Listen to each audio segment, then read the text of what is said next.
Hello, everyone. I am Deb Scher, Artistic Director of Avaloch Farm Music Institute, and I am absolutely delighted to welcome you to Made at Avaloch, our new series created to celebrate the variety and excellence of the work Avaloch has supported. Each event will highlight one or two projects and will include discussions with musicians about process, as well as recorded performances of completed work. So far, Avaloch has hosted over 1,000 musicians in hundreds of groups and including dozens of composers. We hope you enjoy the diversity and depth of the genre and approaches to the creative process which will be presented here. Before we begin, however, I would like to thank a few people. First, our administrative team, Mason Donovan and Jenna Hall. Second, our musical team, Hannah Collins, Mike Compitello, Catherine Dowling, who joined me in creating these events. And last but certainly not least, Fred Tauber, without whose generosity the vision and inspiration of Avaloch would never have come to be.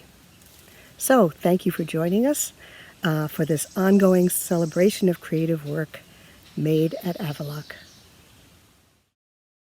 Good evening, everyone. It's July 24th, and I am Michael Compitello, and I'm here this evening with andPlay and composer Skye Macklay. And in the first half of the program, we're going to talk to Hannah, Maya, and Skye about their collaboration. And in the second half of the evening, we're going to talk to trio Bearthoven with composer Scott Wollschleger. And so I'd like to introduce Hannah and Maya and ask them to talk a little bit about what they're going to present this evening and how they worked on it and developed it at Avaloch. Hannah and Maya, hi.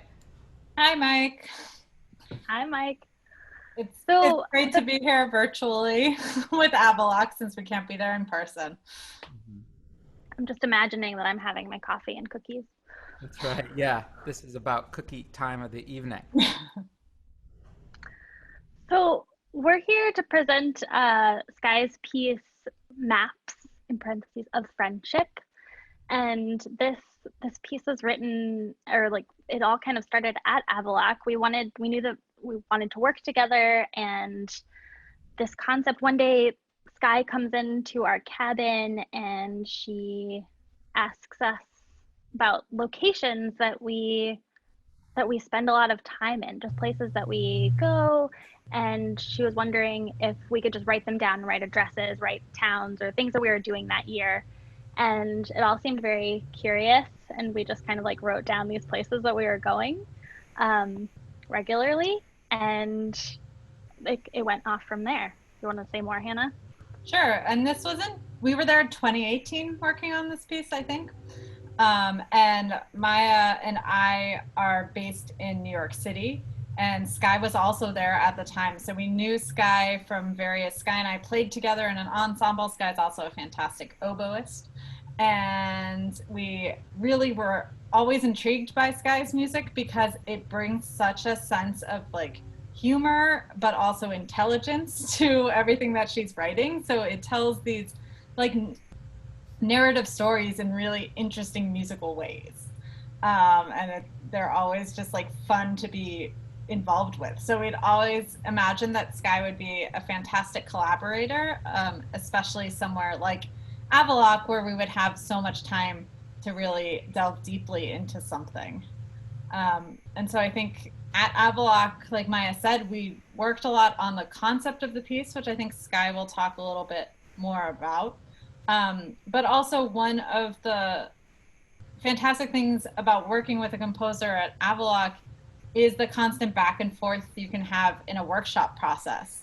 So Skye would bring some music and be like, is this possible? Is this possible? Is this possible? And we'd go through and be like, yeah, that all works, or this doesn't work. And so there was a lot of that happening that week, of getting some of the initial musical material, just making sure from Skye's perspective that everything she was envisioning was going to be playable. Skye, or Maya? Oh, and I just felt like at Avaloch, it was so wonderful because I knew Skye from meeting her in concerts in New York and around in the scene, but like at Avaloch, we actually just got to hang out and go on morning runs together and eat breakfast together and sneak lots of baked goods together. And I think that just like added so much to the collaboration and to that process. that I really loved. Sky, pass it off. Yeah, this piece really was born at Avaloch, and the kernel of inspiration came from actually reading Maya and Hannah's bio as an ensemble. That I don't think they use it anymore, but at the time there was a bio that said, we're great friends who live really far apart as you can live while still living in New York City, and we like to travel together to meet, in the middle and have baked goods and rehearse. And did I sum that up about right? Yeah. And I thought that was a really cute bio and a very personal, quirky thing about your ensemble, that you both live in New York, but you live far apart. And as a New Yorker at the time, I just thought a lot about the New York City subway system and rehearsal spaces and getting to the place you need to be on time. And it's a very New York freelance musician conundrum that we think about all the time. So I wanted to think about how could I embody and explore those ideas through music, and especially the intersection of the transportation and relationships and the feeling that we get on different forms of public transportation. So as soon as I got that basic conceptual idea, then I started, as Maya said, gathering data about where specifically Maya and Hannah go. And I really gathered a lot of data at Avaloch, though I continued that process for a long time. And then I started making a prototype of the video. I made the first few minutes of the video at Avaloch, and we actually tried having them play it with the metronome. And we even experimented with some metronome options, like different sounds and different loudnesses. And one thing I definitely remember doing is they have this restaurant they really like to go to called Saripa Pie. Is that the right answer or right name? No, it was Pot Gianni, and it's sadly closed since then. Gosh. Yeah, Pot Gianni was near their rehearsal place at NYU, and so I had like that was the first place where I had them walking in the piece, so it was really quiet, really fast pizzicato, because all these trips are temporally scaled to the actual amount of time that it takes to get to these different places.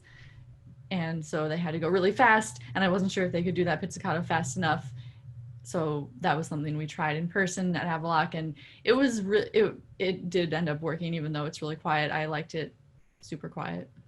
So just to mention that I pre-gamed a little bit and watched this piece, and I was fortunate to see it live. But what we're going to see is a video that melds both a live performance and a video that you made, Sky, right? And the video includes some of the data that you gathered from Hannah and Maya's comings and goings at various places. Yeah, I can explain what the people will see tonight. So in a live performance, this piece is meant to be played with Hannah and Maya in front of a projector, and the video being shown on the projector so you can see both at once. But then for the documentation version that you would watch on the internet, I just took a little video, a live performance, and combined it with the original video file to make it more seeable on online. But Maya and Hannah are like in a little square down there. Okay. Great. And what I love about this project is that I was fortunate to get to see, I think the three of you, we overlapped while we were at Avaloch. And then I was also fortunate to see the piece at a concert that we shared in Cleveland. And I loved the way that you used your time together at Avaloch, not just to sort of develop the nuts and bolts of the piece, but also to develop your relationship. And that relationship, I think, comes across kind of in the content of the piece. So maybe we should watch it now, and then we can talk a little bit more about it. Great. Okay, let's watch.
All right.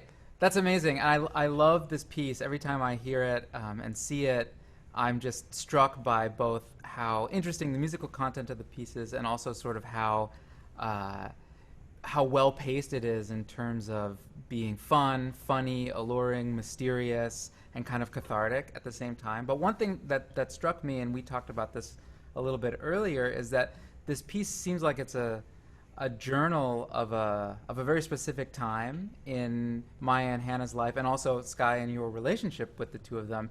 And these days, we're not really traveling at all. And I'm curious if the three of you want to talk a little bit about sort of how that feels, what your response is to seeing the piece now in this age where we're spending less time in Sweden and less time on the subway than we might normally do. Yeah, I think there's something that's really unique about this piece in that it is tied so tightly to Maya and Maya's and andPlay's lives and experiences, and to a specific time. Like, I don't live at that address anymore. I don't work at that job anymore. We can't go to that restaurant anymore. It's closed. But it's this like beautiful diary of our relationship in a way that it's like very heartwarming and I think we always talk about our ensemble is so special in that way because it's just the two of us. That there's this really tight bond that's not just musical but also personal, and Sky really captured that. And so like rewatching this piece, or when we perform it again, as we have other times, it's kind of, it like brings us back to this experience of what life was like then, and the good things that happened then, and maybe the bad things that happened then. And so it's interesting to watch it now when we are so stuck in our own little pods and we don't have the experience of traveling to see people and traveling to go out to dinner. And so I don't know, to me it's like a little nice memory from the past of how things were and how they could be again. You know, Maya? Yeah, and it also makes me think of just how much I love that you say that about like us and our relationship, not only just performing but also our friendship. And it was just also that we got to bring Sky into that, and then it felt like we were a little like really tight-knit threesome at Avaloch, just the three of us like going on our runs. It was just so fun, and that I felt like we all came together with that. And then yeah, rewatching it is interesting. Yeah, I live at the same address, I don't work the same job, and we were going on tour that year to Sweden, and so it was like those little memories of going around to those towns, and also, yeah, and being able to see that restaurant that we literally we went to when we first started playing together, and that was our restaurant that we met for all andPlay meetings. And I just can't imagine, we've talked about it before, that we can't imagine anyone else playing this piece. It would feel so strange. They'd have to wear masks of our faces. I know, and as a listener, you know, and as somebody who knows the three of you, you know, I had kind of a really, I think, individual response to the piece where I was sort of trying to guess, okay, is that where Maya lives? Like, is that restaurant they were talking about? And I found that quite touching. Guy, what about you? Yeah, I thought of myself as sort of a documentarian slash anthropologist in this process of getting to know Hannah and Maya's comings and goings, and also more about their just lives and friendship. And definitely thinking about the whole piece and the whole process also makes me a bit nostalgic for the carefree subway rides and just going all around the city. And it's a little, emotional now that we're so, life is so different at the moment. We're in a small box. But our little rectangles tonight. Mm-hmm. Yeah. So my process for the piece was, I mean, these were all things that I wanted to explore, the issues of how far are we willing to travel for certain things, and how long does it take, and what are the ways that we choose to travel. And these are all still relevant questions, but just as we sort of rethink opening up the our travel lives, I think, well, people might be more conservative with like how we're willing to travel for stuff, especially now that we're so used to like doing Zoom meetings for so many things. But yet chamber music is still something where you really, really need to be together, which is why we need Avaloch for sure. I think there's also something really interesting that in the past 4 months, I think everyone's sense of time has really changed, and everyone's like values about time have changed. Mm-hmm. And so that while like Maya and I love rehearsing all the time, when you watch that video and are like, that's how much time we spent traveling every day to get places. When now like the way that we use our time is just so different. And I do think there's an aspect that like this piece is obviously so personal to the two of us, and we joke about, like other people playing it, would they even be interested? But I think it does have kind of just a broader commentary on New York transportation and transportation in general. And brings in a lot of just like humor that it's like interesting and funny to people who don't know us. Yeah, and actually, that's something I want to ask Sky about because for me, there's an element of humor in the piece in how you pace the discovery of new material, but there's also an element of humor for me in that me as the listener and viewer, I'm trying to track what are the parameters that might go between the music that Maya and Hannah are playing and then the actual geography, or might align with the speed or the distance or the unison there. So I wonder if you could talk a little bit about how you put that together. Yeah, it was a really fun piece to write. And my first parameter that I started with was time. So I guess the very first thing would be picking all of the particular trips that I wanted to include. And I did sort of build a narrative with that. You mentioned revealing new material. So that was a big part of it. In the A section, I wanted to set up uh, expectations about the main places that Hannah and Maya will go, and then the B, and that was like the fast-paced New York A section. Then the B section is the slower-paced Sweden section, and then they come back to New York, and that's where we sort of know what to expect in general. So I wanted to add a lot more surprises and new material in that part. So using my data from Hannah and Maya's real lives, I constructed a sort of possible few months in their lives or a few weeks in their lives, and just said, okay, that's my temporal framework. So using each of those trips, then I came up with a calculation where I divided the number of minutes that it took to get from one place to another by 7 to get the number of seconds that it would take in the piece. And that just ended up being a formula that worked out well for, it just felt right as far as the pacing of each phrase and each journey.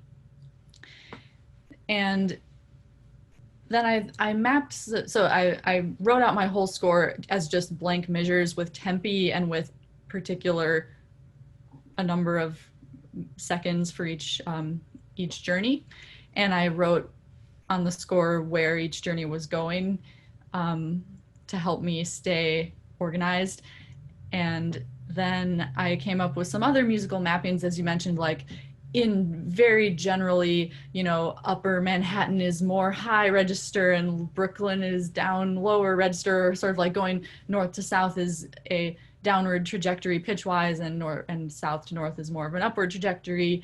And then very generally, the New York City subway is kind of dissonant and gritty, and it has a mixture of sort of intense pressure articulations and glissandi and a kind of mixture of sounds. And walking is usually pizzicato, and flying is more resonant, sort of open timbres and harmonies. Mm. And yeah, so those are some of the parameters that I was playing with. Oh yeah, what I love is that when you say those to me, it kind of I'm able to apply those in the piece, but you intuitively discover them throughout the course of the piece. And I'm wondering, because this piece is pretty obviously written for Maya and Hannah. It's based on their lives, or actually, it's based on a made-up version of their lives. I'm wondering how you, in general, approach writing for specific people versus a general abstract, and how this piece might have been different had you just had the idea to write for violin and viola and it not being Maya and Hannah. Yeah, I definitely don't think I would have come up with this idea if I was just thinking of a general piece for unknown violinists and violists. And I definitely prefer writing pieces for individuals that I know, at least who will be playing the premiere, though I've never gone as extremely personal as this piece before. But I do love to work with performers, envisioning that particular person in mind, so I can like write to their strengths and their particular, a piece that I think that they'll particularly enjoy working on. That's great. And I mean, Maya and Hannah, one thing that I really admire is about your duo as a fellow duo member is that the pieces that you commission, they have the indelible stamp that they're sort of written for you too, instead of just like a broader abstract concept of violin and viola. And I wonder if you can talk a little bit about what that process has been like, and then maybe we can talk about sort of what's next for both this project and for the two of you and then the three of you. Well, that's kind of why we love being at Avaloch so much, because what we love about working with composers is we love the process of actually like really getting into it with them and like seeing, trying out different things, just like working with them every day for a week or something is just, it's invaluable to us because we really want to be able to figure that out with them. Right? How would you put that, Hannah? Yeah, I think that, I mean, it's always been part of our motto or our goals too. I don't know, we don't have a motto, but Maybe you need one. we need a motto. Yeah. Send your suggestions. But it's always been kind of part of our values in commissioning composers to work with people who we think will give us something that sounds like more than a violin and a viola. So we don't want to say we play violin and viola and get something back that's like, these are for two-string instruments that can both play, I don't know, melodic lines or accompaniment lines, right? Which is great and has its place, but we're really interested in seeing like, how can we kind of symbiotically become one bigger, greater thing? And so I think that that comes out in the composers who we commission and who we work with. And also, like Maya was saying, that we really do enjoy this kind of close collaborative process throughout the, throughout the creation of the piece. And I think that that also maybe gets something that is more stamped as something that's coming from us. I mean, I would also say that we commission music with the hopes that other people are going to play it, and it might not happen with Sky's piece for obvious reasons, but we are really commissioning music that we feel passionate about, that's bringing something new to the instrumentation, and in the hopes that other people will become interested in it as well. Yeah, no, I think that really comes across. So tell me, in the time that we have left, what's next? What can we look forward to hearing and seeing both from Sky and from andPlay? So this is an interesting season going forward, right, Mike? Oh, yes. Hannah and I have a lot of projects that are kind of in the works. We have some ideas of doing some distance concerts. We have some commissions coming up in the springtime. Luckily, that's in the spring, so hopefully everything is like we can at least be together. I think we're really just looking forward to being in a room together at some point in the fall. That's like my biggest hope right now. Yeah, I think that our kind of concert plans and performances are all a little up in the air right now, unsurprisingly. But you can definitely, we have a monthly newsletter of our kind of suggestions of just things we've been doing in our lives or enjoying in our lives as a way to kind of stay in touch with everybody. So I would recommend joining our newsletter, and then which you can sign up for on our website, which will andplayduo.com, but we'll probably include somewhere listed here as well. And then once we have more plans, hopefully with some live streaming or pre-recorded concerts in the future, we can also let you know there. Hey, and Sky, what's up with you? Well, I've also had a lot of things, canceled or rescheduled this summer and fall, and things are kind of uncertain, but I am planning to do a new harmonica installation, and the current plan is for that to be at Stetson University in Florida in October, and I'm very excited about that and working on that. I'm also for sure writing a new solo violin piece for the violinist Ilya Gringolts, and one thing that I've been thinking about that I'm excited about is I want to actually make a violin version and a viola version. And then I just now had the idea that Hannah and Maya could play it in parallel perfect fifths at the same time. This has been a dream of ours for a long time. Awesome. Amazing. It really has. Let's do it. Fantastic. And we'll put all the information about these projects in the description of this video somewhere down below. But thank you so much for joining us. Thanks for having us. Yeah, this is really fantastic. I'm so glad. I'm just going to say that personally, I enjoyed seeing the kind of germination of this piece, and I kind of remember you sharing some things at Avaloch, and I love seeing how it ended up. So thank you again for being with us, and then we will be right back with Bearthoven. Thank you, Avaloch and Mike. Thank you. Bye. Yay, Avaloch. All right. Hi, everybody. Welcome back. And I am here with Bearthoven and composer Scott Wollschleger. Bearthoven is Karl Larson, piano, Pat Swoboda, bass, and Matt Evans, percussion. Guys, please tell me what you're going to be sharing tonight. Yeah, well, we're really excited to get a chance to share this full video of American Dream, which is a pretty large, a little over 30-minute piece that Scott Wollschleger wrote for us over the course of a couple years. We were working on that piece for quite a while together in different phases, and we brought it to Avaloch in 2017, very shortly before the premiere. So when we were at Avaloch, we were really getting the kind of chamber music elements down. It's a really difficult piece. You kind of need this kind of Jedi mind trick to play together. So we spent a lot of time just really like sinking in and getting it into our subconscious. That's right. And just to remind me, you came to Avaloch in 2017, 2018, Yeah. 2019 as a trio, right? And Yeah. And then all of you have been in other guises. Yeah. So tell me about your time at Avaloch and what you did with Scott's piece.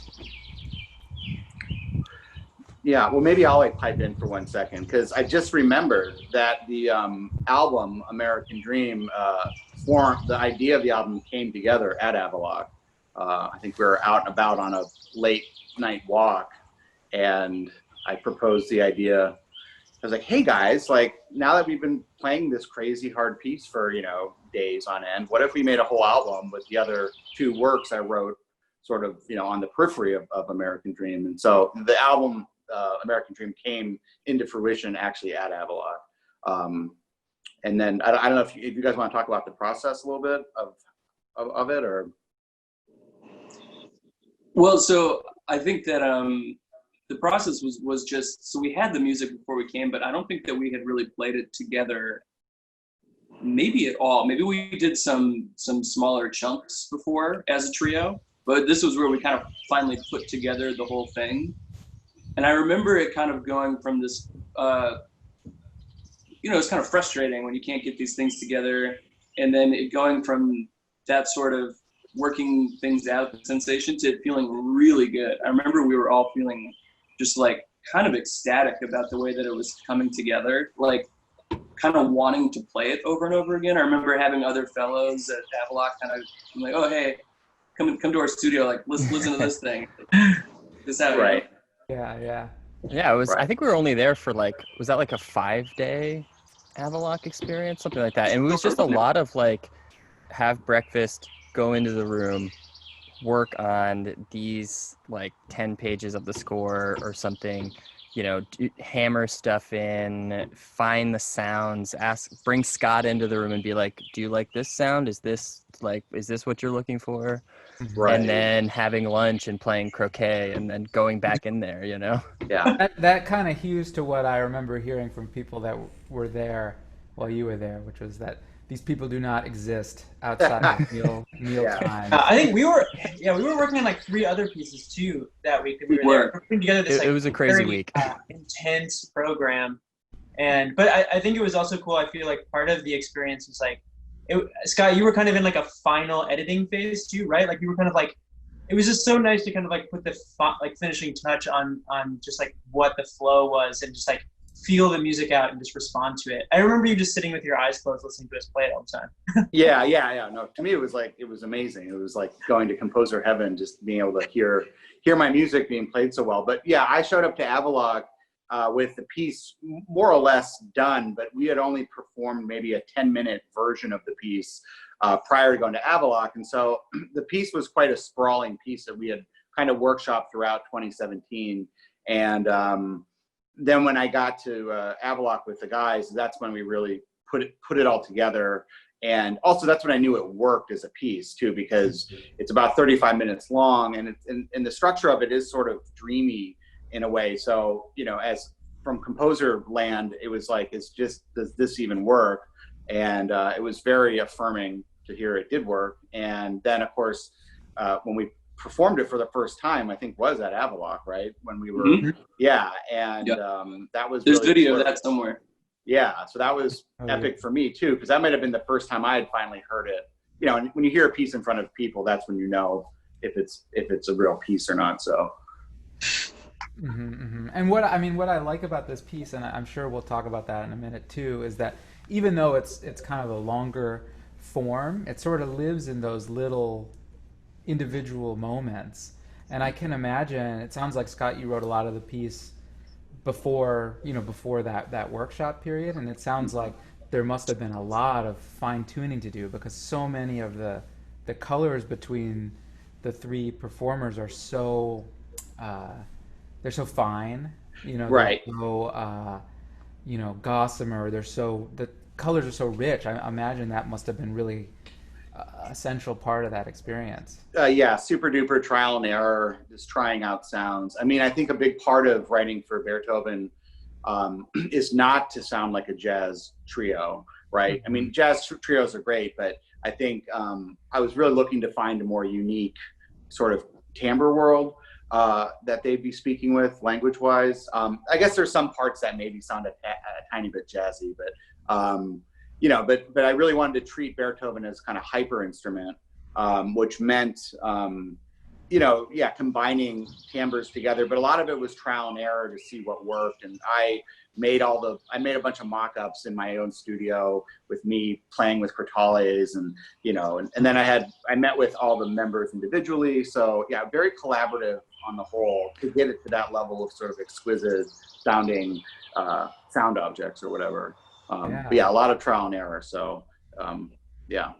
Another thing about this piece that we kind of discovered in that room, and it was the genius of Scott's kind of like arrangement of all these like beautiful sounds, is that it's a piece, we don't have many of these that can fully be realized and everything is clearly heard in its own sonic space without amplification, which is a remarkable thing for the instrumentation that we have.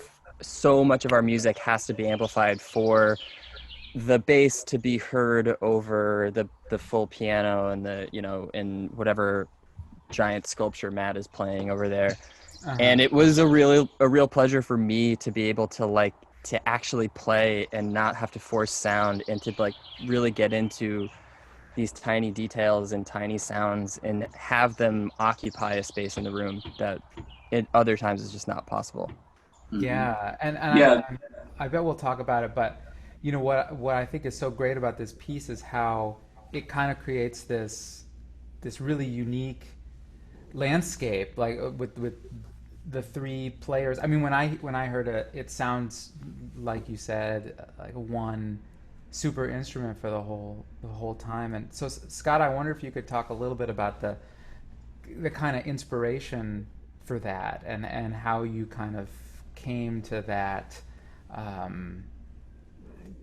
sound world for the piece. Yeah, well, so I had worked with all the members of Bearthoven in other capacities, so either through solo works or from other ensemble work. So I knew the players really well, and when I would visualize seeing the three of them on stage. So I think that's a big part of my process, is just imagining the bodies in the room, kind of chamber music logic, where you really see the communication between bodies, almost the way a choreographer would do like a dance in some way.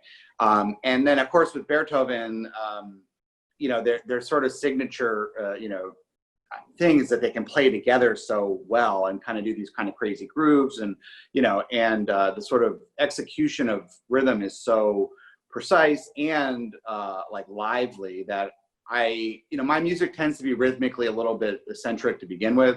So I think when I working with them, I sort of doubled down on some of the things I normally wouldn't maybe double down on compositionally, including kind of complex relations between time and then individual part writing just being sort of intricate. And on top of that, obviously the signature sound of the piece is these pitch pipes that everyone use. And I think the pitch pipes also then became kind of a signature sound throughout the whole piece. And the inspiration of the pitch pipes was originally, it was just a way to generate clusters when I was hanging out by myself in my room. And but also I kind of like love the immediate mood that a pitch pipe tone cluster gives. And to me, it's a great mood, but for some people, it's maybe a little bit like a doomy mood. But it reminds me of I'm like about to mistune a timpani. Right. Yes. I think musicians have a different reaction than maybe the general public. I think it was at Avaloch, actually, somebody who was like, did school teaching said, I feel really unsettled that you're using the pitch pipes in such a dissonant way because I associate them with, children and, but I'm like, actually the children should do it as clusters too. I mean, that would be amazing if kids just made tone clusters. Well, the tone cluster is kind of natural to the pitch pipe, right? They're very natural. Right. So I mean, I wonder, so we're about to watch the piece, which is something like 35 minutes long. What else can we listen for? I mean, I know that being a percussionist, I'm always listening for interesting sounds, and this piece has a ton of interesting sounds in it. So what else can we be on the lookout for? I'll say one more thing. I'll let the group talk here a little bit. But, I think, it's a very sectional piece. And so I think one should let your kind of ears and imagination kind of wander throughout the piece. I don't like telling people how to listen to my music, but I do think it's helpful to sometimes say it's okay to get lost.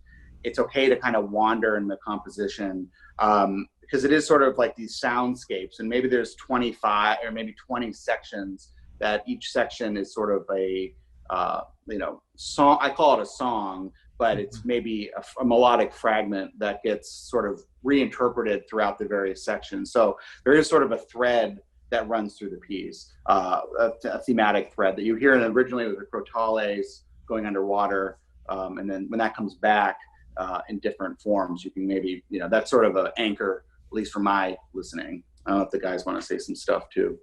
I think the main thing to listen for me, or what I think is kind of interesting about this version versus the recording on the album. So this whole piece and two other shorter pieces comprise our most recent album, which is on Cantaloupe Music. Everybody can go check that out. And the experience of hearing that recording is very much like putting your whole head into the piece. It's very vivid. It's very immediate. It's 5-dimensional. But the experience of hearing it live is actually very different, because what you're hearing is more, I mean, this was amplified just because the room was so large, but it's much more of a chamber music environment, and you get the added bonus of kind of seeing the choreography, because so much of it is unison. We always talk about how, it's kind of a dance to play this piece, and we just showing where we believe the next beat is coming. So it's a really different experience, I think, listening to the album versus hearing it live or watching a live performance, which I think is kind of an interesting thing to think about when you're watching this specific performance. And it's like, yeah, when you watch it, it's like when you listen to the record, maybe you can't tell that I'm playing wood blocks with my feet, but that's something that Scott made me do. So yeah, you can really appreciate, that I literally have a mallet like in my shoe, like tied into my shoe.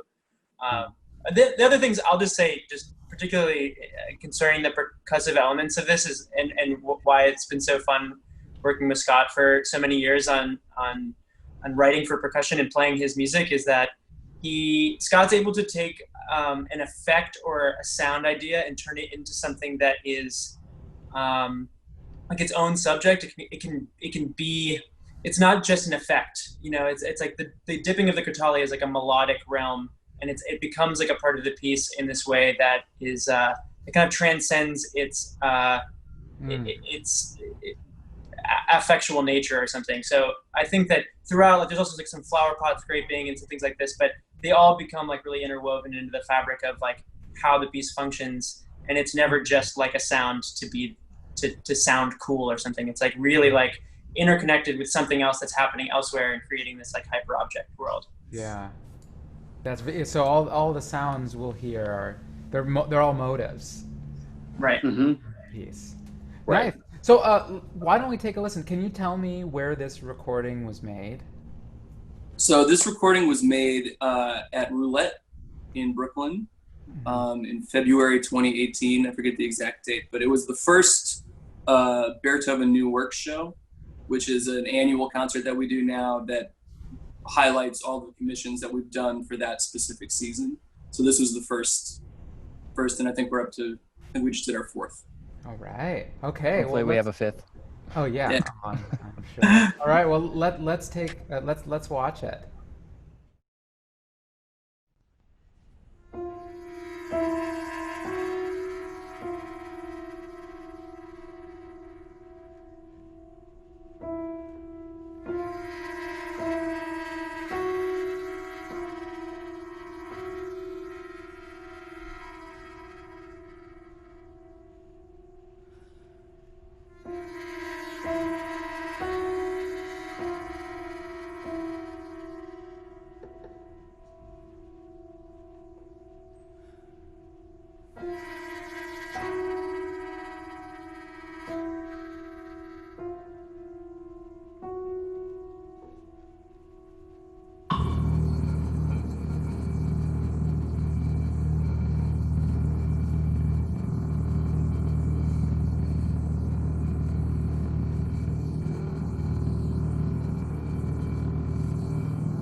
All right. That was so amazing on so many levels. And I see we picked up a new audience member. He loved it. He loved it. Yeah. That's great. Oh, I mean, I have tons of questions, but I wanted to make sure to ask you what's coming up next. So this album came out in 2018, I think, and the performance was from 2018. So what's coming up next for both Scott and for Bearthoven? Well, I think for the trio, obviously so much of life is in flux at the moment, but I know that this coming fall we will have a record of another Avaloch project, actually a piece that Sarah Hennies wrote for us and we workshopped at Avaloch, and that will be a combo record with a piece she wrote for Bent Duo. So I think that is the next big thing for us. Groovy. Awesome. Yeah, and for me, my next big project actually is with Karl, and we're going to be doing a solo piano album that'll be coming out in the spring of next year. Luckily, piano is somewhat manageable to work with during quarantine, so so this will be the first of 3 planned albums coming out that are solo piano albums that feature Karl, and these are all works that Karl has played for many years now, but this will sort of be the definitive piano recordings by Karl Larson of my piano work. So that should be awesome. And one of those works is going to be featured on the next Bang on a Can marathon, which will be August 16th. So I'll be playing that on the marathon. I'm not sure what time of day, but they'll kind of announce that when we get closer, but August 16th. So that'll be me playing a solo piece by Scott. So that'll be great. Oh, that's great. Oh my gosh, so many cool things. And you can read about all of those projects in the description of this video. But guys, thank you so much for joining us and sharing this work. It's epic, amazing, transcendent. I love all of the sounds in the piece, and I hope that you're all doing really well and that we can see each other in person again sometime soon. Yeah, thanks so much, Mike. Thank you, Thank Mike. you. Thank Thank you. you. It's great. I just want to say it's great to be able to at least, since we can't be at Avaloch this summer, which is just a big hole. It's really great to be able to participate in some way. So thanks for including us in Yeah, this. thanks, Avaloch. I'm really excited. I'm sorry that we didn't have unlimited cookies and unlimited medium coffee, but I'm sure we'll figure that out for the next year. virtual session. Yeah. All right. Well, talk to you all soon. Thanks. All right. Bye. Bye. Bye.